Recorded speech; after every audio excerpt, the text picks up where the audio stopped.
कोई भी चीज़ जब अपने आप पर जब वो बीतती है तब समझ में आता है कि वो प्रॉब्लम क्या है।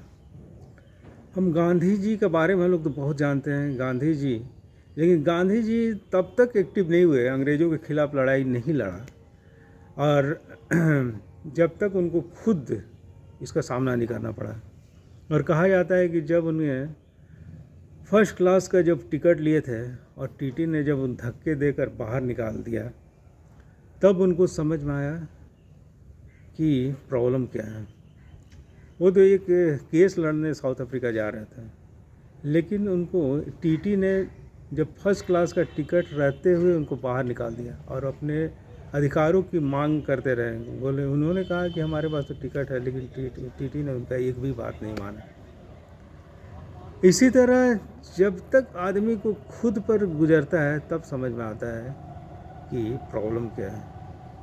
तो उसके बाद गांधी जी को समझ में आया कि अंग्रेज़ हमारा कितना शोषण कर रहे हैं।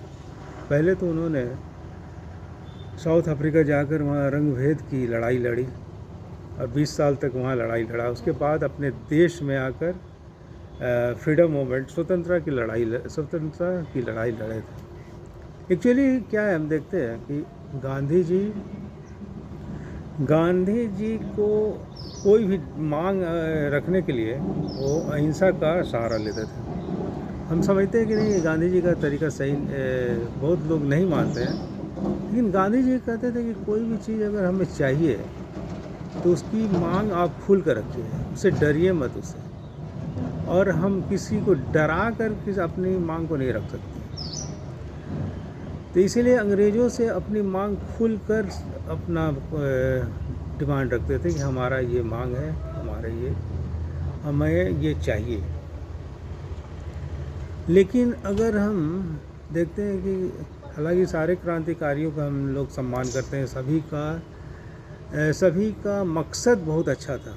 मकसद स्वतंत्रता प्राप्ति का सबका मकसद था, लेकिन गांधी जी का तरीका ये था कि अहिंसा सत्याग्रह को लेकर वह चलते थे।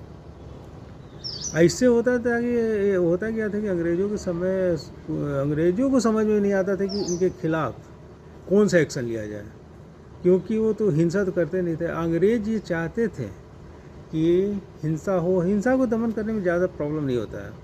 अगर हिंसा कहीं हो जाए, किसी भी आंदोलन में अगर हिंसा आ जाए तो सरकार उसको दमनकारी नीति अपनाकर उसको ख़त्म कर देगी। लेकिन अहिंसा अगर रहे, उसमें किसी तरह का तोड़ फोड़ नहीं होगा, शांति से कोई आंदोलन होता है, तो सरकार को समझ में नहीं आता कि इसको कैसे दबाया जाए। जैसे हम ये किसान आंदोलन में पिछला बार देखे थे कि इन्होंने काफ़ी अहिंसात्मक रूप से काम किया। इसे सरकार खुद इसको दबाने की कोशिश की, लेकिन ये दब नहीं पाया ये। इसी तरह गांधी जी का तरीका जो था अहिंसा सत्याग्रह का, बहुत ही सही माना जाता है। इसलिए क्योंकि अंग्रेज लोगों को खुद समझ में नहीं आता था कि इसे दबाया कैसे, ये कौन सा इस पर धारा लगाया जाए इन पर। और ये अंग्रेज, असल में गांधी जी खुद एक लॉयर थे, उनको कानून के बारे में अच्छी तरह जानकारी थी और वे खुद इसलिए अंग्रेज़ों से अपनी मांगें अपने कानूनी तरीके से मांगते थे। अंग्रेज ये बात अच्छी तरह समझते थे कि गांधी सही है। Okay, thank you very much.